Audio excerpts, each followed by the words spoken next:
Thank you. Ezra Levant here. I'm in Sao Paulo. I'm making my way on foot to the big Bolsonaro rally, which is also a free speech rally, which is also a rally against the censorship of the social media company called X, formerly called Twitter. It's been a big battle. An out-of-control judge named Alexandre de Moraes has been banning individual accounts of political opposition, and then the government just outright banned Twitter altogether. Today is Independence Day, so Jair Bolsonaro, who's basically the leading opposition figure, he's the former president, is having his rally in Sao Paulo, while Lula, the tyrannical, in my opinion, president, is having his rally in Brasilia, the capital. You can see it's sort of gridlock on the way in. I see lots of Bolsonaro supporters, some candidates. He has adopted the colors of Brazil. You can see the beautiful Brazilian flag, green and yellow. It's also sports colors. So I guess if you see someone today wearing green and yellow, they might just be supporting a football team or a sports team. But I get the feeling the closer we go to the rally, it's going to be a symbol of support. I spoke to this young lady here who's selling this merch. Unfortunately, she doesn't speak a word of English. I'm ahead of her because I speak one word of Portuguese, which is obrigado. Anyways, there you go. Yeah, that's thank you. Well, thank you for letting us film in front of your stuff. I'll let you know how it goes. We're going to keep walking in this 32 degrees Celsius heat.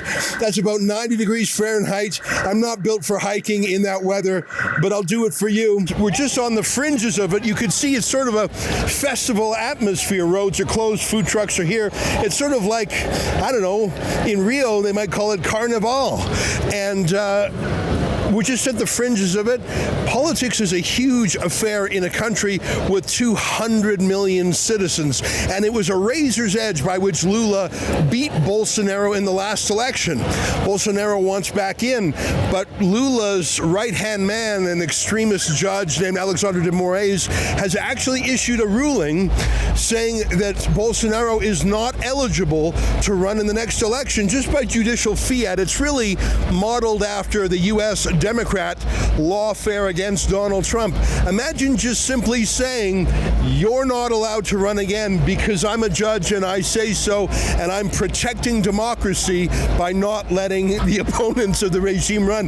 That's how nutty it is in Brazil, but that's another reason to be here, because although we might think of a Latin American country as perhaps not the heart of liberal democracy, this is a large democracy, 200 million souls, and if they can get away with the kind of tyranny, lawfare, and chicanery, censorship, and abusiveness, really lurching back to a banana republic-style dictatorship, if they can do it here in Brazil, don't think for a moment that other leaders around the world won't think they can copy it, especially this censorship aspect.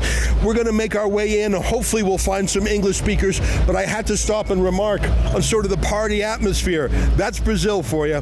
Follow along at thetruthaboutbrazil.com, and if you can help cover our crowd-funded journey here, I'd appreciate that. I'll tell you one thing, the regime media are not here, and if they were, they would be disparaging Bolsonaro. I promise we'll tell it to you straight. Thanks. I love Elon Musk. I love Elon Musk. Brazil love Elon Musk. Thank you. Bye. The government is saying it's misinformation. We know it's censorship. We're here to find out the truth. Go to our website, thetruthaboutbrazil.com, and if you can help chip in to cover the crowdfunding to get us here, I'd appreciate your help. Between our videographer and myself, our 2 flights and our hotel rooms come to about $4,000 Canadian. If you can help us out, please do. There's no mainstream media here, I can assure you of that. And if there are, they're on the side of the censors. Please go to thetruthaboutbrazil.com.